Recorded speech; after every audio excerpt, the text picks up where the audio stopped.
So this is a washer dryer, very useful if space is limited in the room you want your appliances to be. It can spin your clothes dry and then make them completely dry with the tumble dry side of it. You don't need to vent it or anything like that. It only connects up just like a washing machine, but that's all normal for washer dryers. This is a Bosch one. Now, obviously, when you're talking about washer dryers, it's got two jobs to do. So the motor's got to be used all the time, the belt, you get the idea. Things are going to get used more than it would with just a washing machine. So this machine has got a wonderful reputation for reliability, and more importantly, you've got a manufacturer's 5-year parts and labour guarantee if you register it, to really cover all your options if you get any niggles.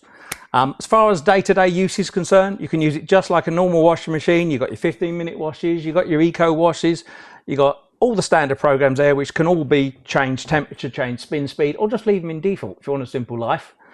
Also, you've got standard tumble drying, and it's what we'd call set and forget. So it's all done by sensor. You just basically tell it how dry you'd like your clothes, a little bit damp, still bone dry, and it will just get on and do the job for you. Some of the even more interesting things are things like 1 hour to wash and dry a small load, which is very convenient if you think you've got plans to go out and you need something, get it in there, just get the job done for you. So washer dryer from Bosch, as good as it gets again.